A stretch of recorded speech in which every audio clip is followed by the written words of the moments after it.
ഹെസക്കേൽ 29 അധ്യായം 1 മുതൽ 21 വരെയുള്ള വാക്യങ്ങൾ.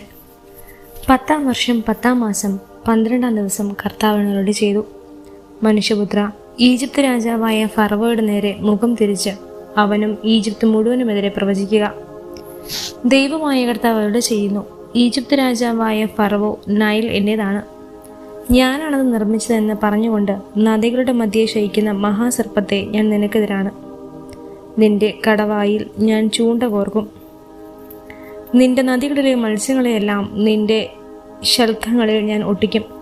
എന്നിട്ട് അവയുടെ കൂടെ നിന്നെ ഞാൻ വെള്ളത്തിൽ നിന്ന് വലിച്ചു പുറത്തിടും. നിന്നെയും നിന്റെ നദികളിലെ മത്സ്യങ്ങളെയും ഞാൻ മരുഭൂമിയിലേക്ക് വലിച്ചെറിയും. അവിടെ തുറസായ സ്ഥലത്ത് നീ ചെന്ന് വീഴും. ആരും നിന്നെ ഒന്നിച്ചു കൂട്ടുകയോ മറവ് ചെയ്യുകയോ ഇല്ല. ഭൂമിയിലെ മൃഗങ്ങൾക്കും ആകാശത്തിലെ പറവകൾക്കും നിന്നെ ഞാൻ ഇരയാക്കും. ഞാനാണ് കർത്താവെന്ന് അപ്പോൾ ഈജിപ്ത് നിവാസികളെല്ലാം അറിയും. എന്തെന്നാൽ ഇസ്രായേൽ ഭവനത്തിന് നീ ഒരു ഞാങ്ങണവടിയായിരുന്നു. അവർ പിടിച്ചപ്പോൾ നീ ഒടിഞ്ഞു, അവരുടെ തോൾ കീറി. അവർ നിന്റെ മേൽ ചാരിയപ്പോൾ നീ ഒടിഞ്ഞു, അവരുടെ നടുവ് ഇളകിപ്പോയി. ആകയാൽ ദൈവമായ കർത്താവ് ചെയ്യുന്നു, ഞാൻ നിന്റെ മേൽ വാളയക്കും, മനുഷ്യരെയും മൃഗങ്ങളെയും നിന്നിൽ നിന്ന് ഞാൻ വിച്ഛേദിക്കും. ഈജിപ്ത് വിജനവും ശൂന്യവുമാകും. ഞാനാണ് കർത്താവെന്ന് അപ്പോൾ അവർ അറിയും. നൈൽ എൻ്റേതാണ്, ഞാനാണ് അത് ഉണ്ടാക്കിയത് എന്ന് നീ പറഞ്ഞു. അതിനാൽ ഞാൻ നിനക്കും നിന്റെ നദികൾക്കും എതിരാണ്. മിഗ്ദോൽ മുതൽ നെഗേന ഗോപുരം വരെ എത്യോപ്യയുടെ അതിർത്തിയോളം ഈജിപ്തിനെ ഞാൻ ശൂന്യവും വിജനവുമാക്കും. മനുഷ്യനോ മൃഗങ്ങളോ അതിലൂടെ സഞ്ചരിക്കുകയില്ല. 40 വർഷങ്ങൾക്ക് അതിൽ ആരും വസിക്കുകയില്ല. നിർജ്ജന ദേശങ്ങളുടെ മധ്യേ ഈജിപ്തിനെ ഞാൻ നിർജ്ജനമാക്കും. ശൂന്യമാക്കപ്പെട്ട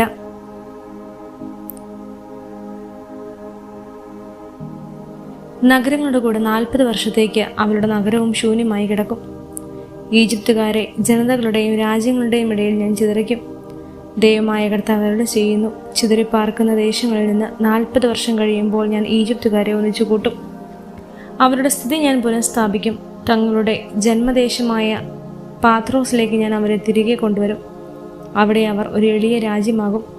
അത് മറ്റെല്ലാ രാജ്യങ്ങളെയുംക്കാൾ എളിയതായിരിക്കും. ഇനി ഒരിക്കലും അത് മറ്റ് ജനതകളുടെ മേൽ ഉയരുകയില്ല. അവരെ ഭരിക്കാനാവാത്ത വിധം ഞാൻ അതിനെ ചെറുതാക്കും. ഇസ്രായേലിന് മേൽ ഈജിപ്തിനെ ആശ്രയിക്കുകയില്ല. എന്തെന്നാൽ സഹായത്തിന് അങ്ങോട്ട് തിരിയുമ്പോൾ തങ്ങളുടെ തെറ്റിനെക്കുറിച്ച് അവർക്ക് ഓർമ്മ വരും. ഞാനാണ് കർത്താവെന്ന് അപ്പോൾ അവർ അറിയും.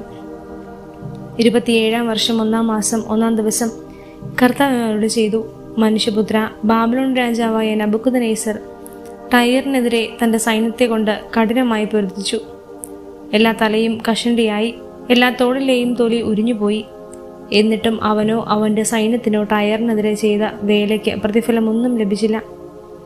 ദൈവമായ കർത്താവ് ചെയ്യുന്നു, ഈജിപ്ത് ദേശം ബാബിലോൺ രാജാവായ നബൂഖദ്നേസറിന് ഞാൻ നൽകും. അവൻ അവിടുത്തെ സമ്പത്തെല്ലാം തട്ടിയെടുക്കും. അവൻ അവിടം കൊള്ളയടിക്കുകയും കുത്തിക്കവരുകയും ചെയ്യും. ഇതായിരിക്കും അവൻ്റെ സൈന്യത്തിന് പ്രതിഫലം. അവൻ്റെ കഠിനാധ്വാനത്തിന് പ്രതിഫലമായി ഈജിപ്ത് ദേശം ഞാൻ കൊടുത്തിരിക്കുന്നു. എന്തെന്നാൽ അവൻ എനിക്ക് വേണ്ടി അധ്വാനിച്ചു. ദൈവമായ കർത്താവ് ചെയ്യുന്നു, അന്ന് ഇസ്രായേൽ ഭവനത്തിന് ഞാൻ ഒരു കൊമ്പ് മുളപ്പിക്കും. അവരുടെ മധ്യേ ഞാൻ നിന്റെ വായ് തുറക്കും. ഞാനാണ് കർത്താവെന്ന് അപ്പോൾ അവർ അറിയും. ഹെസക്കേൽ 30-ാം അധ്യായം 1 മുതൽ 26 വരെയുള്ള വാക്യങ്ങൾ. കർത്താവിനോട് ചെയ്തു, മനുഷ്യപുത്ര, പ്രവചിക്കുക. ദൈവമായ കർത്താവ് ചെയ്യുന്നു, നിലവിളിക്കുക. അതാ ദുരന്തത്തിൻ്റെ ദിനം. ദിവസം അടുത്തു, കർത്താവിൻ്റെ ദിനം സമാഗതമായി. അത് കാർ മൂടിയ ദിവസമായിരിക്കും. ജനതകളുടെ നാശമുഹൂർത്തമാണത്. ഈജിപ്തിൻ്റെ മേൽ വാൾ പതിക്കും. എത്യോപ്യ കഠിനവേദനയാൽ പുളയും. ഈജിപ്തിൽ ജനം നിബന്ധിക്കപ്പെടുകയും ധനം അപഹരിക്കപ്പെടുകയും അവരുടെ അടിസ്ഥാനം തകർക്കപ്പെടുകയും ചെയ്യും. അപ്പോൾ എത്യോപ്യ, പുത്, ലൂദ്, അറേബ്യ, ലിബിയ എന്നിവയും സംഖ്യദേശങ്ങളും അവരോടൊപ്പം വാളിനിരയാകും.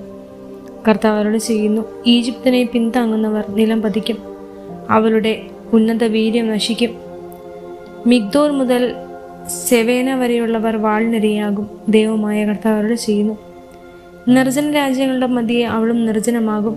ശൂന്യ നഗരങ്ങളുടെ മധ്യേ അവളും നഗരങ്ങളും ശൂന്യമാകും. ഈജിപ്തിനെ ഞാൻ അഗ്നിക്കിരയാക്കുകയും അവളുടെ സഹായകർ തകർക്കപ്പെടുകയും ചെയ്യുമ്പോൾ ഞാനാണ് കർത്താവ് എന്നവർ അറിയും. അപകടഭീതിയില്ലാത്ത എത്യോപ്യരെ പരിഭ്രാന്തരാക്കാൻ ദൂതന്മാർ എൻ്റെ അടുത്ത് നിന്ന് കപ്പലുകളിൽ പുറപ്പെടും. ഈജിപ്തിൻ്റെ വിനാശകാലത്ത് അവർ പരിഭ്രാന്തരാകും. അത് വന്നു കഴിഞ്ഞു. ദൈവമായ കർത്താവ് അരുളി ചെയ്യുന്നു, ബാബിലോൺ രാജാവായ നബൂഖദ്നേസറിന്റെ കരങ്ങളാൽ ഈജിപ്തിന്റെ സമ്പത്ത് ഞാൻ ഇല്ലാതാക്കും. ഈജിപ്ത് നശിപ്പിക്കേണ്ടതിന് അവനെയും അവൻ്റെ കൂടെയുള്ളവരെയും ജനതകളുടെ ഇടയിൽ വെച്ച് ഏറ്റവും ഭീകരന്മാരായതിനെ ഞാൻ കൊണ്ടുവരും. ഈജിപ്തിനെതിരെ അവർ വാളൂരും, മൃതശരീരങ്ങളാൽ ദേഷ്യം നിറയും. ഞാൻ നൈൽ വറ്റിച്ചു കളയും, നാട് ദുഷ്ടന്മാർക്ക് വിൽക്കും. വിദേശിയരുടെ കരങ്ങളാൽ ആ ദേശവും അതിലുള്ള സമസ്തവും ഞാൻ ശൂന്യമാക്കും. കർത്താവായ ഞാനാണ് പറഞ്ഞിരിക്കുന്നത്.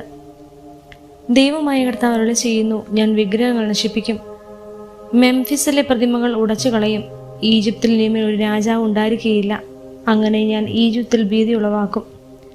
ഞാൻ പത്രോസിനെ ശൂന്യമാക്കും, സോവാനെ അഗ്നിക്കിരയാക്കും. തെബേസിൽ ന്യായവിധി നടത്തും. ഈജിപ്തിൻ്റെ ശക്തിദുർഗമായ സിനിന്റെ മേൽ ഞാൻ ക്രോധം വർഷിക്കും. തേബേസിലെ ജനങ്ങളെ നിഗ്രഹിക്കും. ഈജിപ്തിനെ ഞാൻ അഗ്നിക്കിരയാക്കും. സിൻ തീവ്രവേദന അനുഭവിക്കും. തേബസ് ഭേദിക്കപ്പെടും, അതിൻ്റെ കോട്ടകൾ തകർക്കപ്പെടും. ഓനിലെയും പിബേസിലത്തെയും യുവാക്കൾ വാൾനിരയാകും. ആ നഗരങ്ങൾ അടിമത്തത്തിൽ നിബന്ധിക്കും. തെഫനസിൽ വെച്ച് ഈജിപ്തിൻ്റെ ആധിപത്യം ഞാൻ തകർക്കുമ്പോൾ അവിടെ പകൽ ഇരുണ്ടുപോകും. അവരുടെ ശക്തി തീർക്കും അവസാനിക്കും. അവളെ മേഘം മൂടും. അവരുടെ പുത്രിമാർ അടിമകളാകും. ഇപ്രകാരം ഈജിപ്തിൽ ഞാൻ ന്യായവിധി നടത്തും. ഞാനാണ് കർത്താവെന്ന് അപ്പോൾ അവർ അറിയും.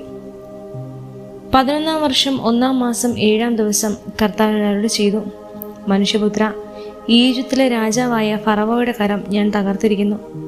വാളെടുക്കാൻ വീണ്ടും ശക്തി ലഭിക്കത്തക്ക വിധം സുഖപ്പെടാൻ അത് വച്ചു കിട്ടുകയുമില്ല. ദൈവമായ കർത്താവ് അരുളി ചെയ്യുന്നു, ഈജിപ്ത് രാജാവായ ഫറവോയ്ക്ക് ഞാൻ എതിരാണ്.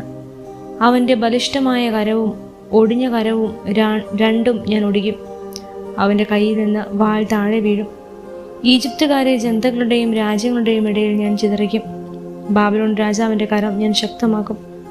എൻ്റെ വാൾ അവൻ്റെ കയ്യിൽ ഞാൻ ഏൽപ്പിക്കും. എന്നാൽ ഫറവോയുടെ കരങ്ങൾ ഞാൻ തകർക്കും. മാരകമായ മുറിവേറ്റവനെ പോലെ ഫറവോ അവൻ്റെ മുമ്പിൽ ഞരങ്ങും. ബാബിലോൺ രാജാവിൻ്റെ കരങ്ങൾ ഞാൻ ശക്തമാക്കും. എന്നാൽ ഫറവോയുടെ കൈകൾ തളർത്തും. ഞാനാണ് കർത്താവെന്ന് അപ്പോൾ അവർ അറിയും. ബാബിലോൺ രാജാവിൻ്റെ കയ്യിൽ ഞാൻ എൻ്റെ വാൾ ഏൽപ്പിക്കുമ്പോൾ അവൻ അത് ഈജിപ്തിനെതിരെ ഉയർത്തും. ജനതകളുടെയും രാജ്യങ്ങളുടെയും ഇടയിൽ ഈജിപ്തിനെ ഞാൻ ചിതറിക്കുമ്പോൾ ഞാനാണ് കർത്താവെന്ന് അവർ അറിയും.